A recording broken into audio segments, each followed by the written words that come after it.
What's good, Commanders fans? A happy Sunday. A lot of playoff games today. I'm pretty excited to sit down and watch.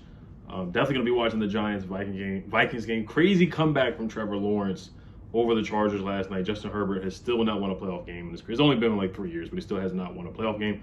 But all that aside, man, we got some good news from Jay Jones. His name is Jonathan Jones, who works for CBS Sports. Now, I'm not gonna say I'm taking this news with a grain of salt, but I don't know if I 100% believe. I believe that they have been telling offensive coordinators. So the news is that the Commanders are informing potential offensive coordinator candidates that Sam Howell is their starting quarterback for 2023. And the belief is that they want to bring back Taylor Heinicke. So Sam Howell is going to be quarterback number one as of right now. Then there was another report saying that the Commanders are interested in Derek Carr. I'll read this article to you guys real quick. This one says, the Commanders are a team who are already, I think it's from NFL Network, doing background work on a potential trade for Derek Carr. Washington thinks he could be the franchise quarterback to take them back to the playoffs. Quote, I wouldn't be shocked if that's where he ends up. Now, what I will say about Derek Carr is that he has a no trade clause. And his brother, who basically, I'm not going to say his mouthpiece, but basically speaks for him on NFL Network and other TV shows on the NFL, said that he wants to go to a stability where there's a stable owner and a stable coach, and that's clearly not Washington. So I think Derek Carr would deny any trade since he has a no-trade clause, so that is good news for us. Other options are Jimmy G, all the other free agent quarterbacks like Tom Brady. I just don't think that he's going to come here. Lamar Jackson, I think he's going to be franchise tag. So you just don't have many other options. The only other option you can go is the retread route, maybe trading for Ryan Tannehill or signing Jimmy G as a free agent. And that's just spinning your wheels in mediocrity of mid-tier quarterbacks, middling quarterbacks, journeyman quarterbacks where it just didn't work out somewhere else. And we're just hoping and wishing upon a star that it will work out here for some reason, like Ryan Fitzpatrick, Carson Wentz, Case Keenum, et cetera, et cetera, et cetera, Rex Grossman. You can name the long list of quarterbacks that have not worked out in DC, but they worked out somewhere else, but they just didn't work out here. And the Colts are doing the same thing with Nick Foles and Matt Ryan. So we're basically in the same boat, just doing that treadmill, mediocrity, mid-tier quarterback. So this is good news. I'm not going to say anything or really believe anything until I see September 12th, the first game of the year, or training camp, when they really do say that Sam is the quarterback number one. He's starting on day one, which is my hope, because when you cut Carson Wentz, we're going to have a lot of cap space.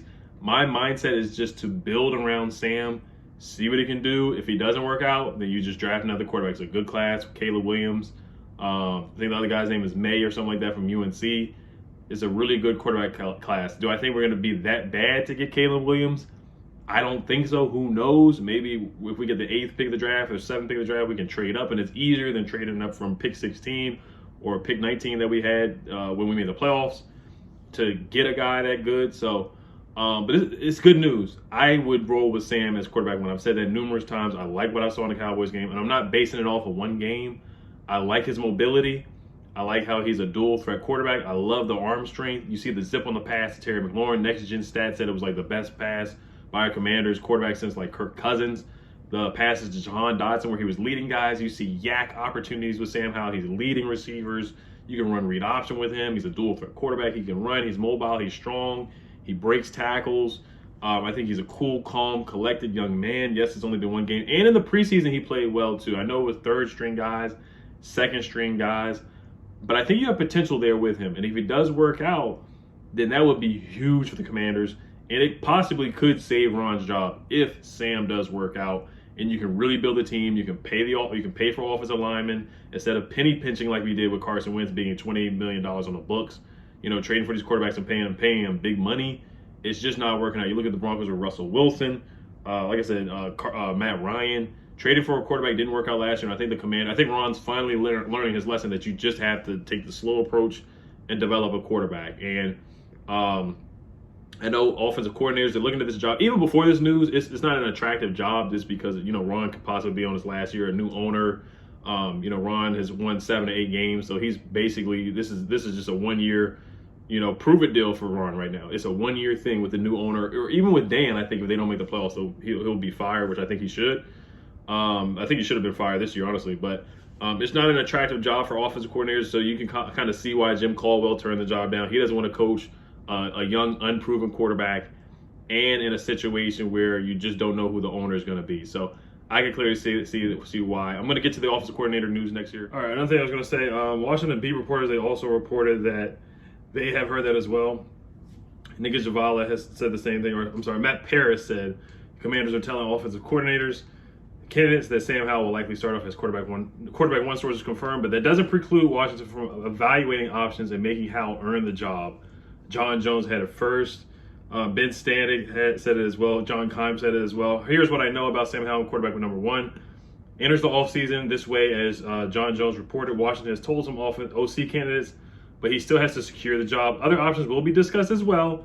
In other words, long way to go, but he's starting from a good place. So, yes, Jimmy G, I can still see that happening. I can still see some other guys. I can still see Ron trying to trade for another quarterback. So just because this report came out doesn't mean that Ron is done. Now, Ron, I think he's going to be more quiet about what he's trying to do, because last year he had the article saying that they're going after every quarterback. They called all 32 teams or 31 teams about quarterbacks. I don't think he's going to be as I would say, loud or looking as desperate or as thirsty for a quarterback like he did last year, where he was going hard after Russell Wilson. I would have did the same thing too, and just going hard after Aaron Rodgers and other quarterbacks like that, going on NFL Network and all NFL shows he could go on. He was saying that they're looking for a quarterback. I don't think he's going to be as loud as he was last year. I think he's going to try to be more strategic in a sense about what he's going to do at the quarterback one position. But this is good news. I'm happy to hear that. Also, if they cut Carson Wentz, cut Chase Rouillet, which I don't think they'll cut Chase Rouillet. If they cut Logan Thomas and Andrew Norwell, they'll have $52 million in cap space. You look at the roster, we have 3 really good receivers. We have a darn good defensive line. We have good safeties with Derek Forrest and Cam Curl. We have good running backs with Brian Robinson and Antonio Gibson. We have a good. I think we definitely have talent for sure. We just need a quarterback for sure, and we have to shore up this offensive line. So I want them to protect Sam Howell as much as they can and spend draft capital on linemen and spend money on linemen. I want us to get another tight end in here as well. So that is good news to hear. Like I said, if we are bad next year, Caleb Williams, Drake May, and Quinn Ewers the next draft. That's what Ethan Kettle has said as well. So let's move on to Pat Shurmur. So Pat Shurmur, he was the head coach for the Giants. He got fired. They were pretty darn bad. Now, he did do a decent job with Daniel Jones. Daniel Jones did win Offensive Rookie of the Week twice, or Offensive Player of the Week twice. 24 touchdowns, 12 picks. He was the Broncos offensive coordinator. He got fired. Now, he didn't do a good job with the Broncos, but he's really known for being the offensive coordinator for the Vikings. When Case Keenum had the mile-high miracle to Stephon Diggs. Case Keenum had a really good year that year for, being a journeyman quarterback. Pat Shurmur made it work with him. He also helped develop Donovan McNabb with the Eagles. He also had a really good year with Nick Foles when Nick Foles was with the Eagles in 2013. He also had a good year with the Rams when Sam Bradford was a rookie quarterback, and Sam Bradford won Offensive Rookie of the Year. So also have some numbers for Pat Shurmur as well. He likes to throw the ball downfield. He likes to push the ball downfield. You look with Daniel Jones his rookie season. Daniel Jones was throwing the ball downfield. So here's some numbers I found from Pat Shurmur when he was the offensive coordinator with the Eagles in 2013. Nick Foles and the Eagles had 17.4% of passes go 20-plus yards downfield, the most in the NFL that year. So that is really good by Pat Shurmur. Now, we heard Martin Mayhew and Ron Rivera say they want to do a 2-to-1 run-pass option. They're old school guys. They want to be like the Panthers with Cam Newton when Cam Newton was running read option and RPOs and stuff like that. I do think they want to push the ball downfield. I know they say that, but I do think they want to push the ball downfield as well. But I get they want to run the football with Brian Robinson. That is what was working last year. It's clearly what was working last year. So I understand them saying that, but it's an old school kind of football mentality. And in today's NFL, you need a quarterback. As you can see last night with Trevor Lawrence, you have to throw the football to win games. Simply put as that. So now his bad years with the Broncos, he had a darn bad year with the Broncos. His last game, this is pretty hilarious, but not funny at the same time. According to Wikipedia, his offensive game plan mode, the Broncos' history, they yielded 40 offensive plays, 8 first downs, and 158 yards of total offense, which is the second fewest in a game which the Broncos had a true quarterback playing in the last 29 years. The run offense managed just 18 yards on 16 carries, which is tied for the third fewest in history. So Pat Shurmur, yes, like I said, he's had some good moments, and he's had some bad moments as well as offensive coordinator. But like I said, in the past, he helped develop Donovan McNabb with the Eagles. He was their quarterbacks coach. Now, he was with the Browns as well. The Browns are just bad, so I wouldn't really put that on his track record. He got fired after 2 years with being the Browns offensive coordinator. The quarterback was Colt McCoy, so he didn't have much to work with. So yeah, with the Eagles in 2002, he helped shape Donovan McNabb into the most prolific passer in Eagles history. McNabb holds nearly every Eagles career passing record, and in 2008, he set Eagles single season record with 345 completions and 3,916 yards in 2004.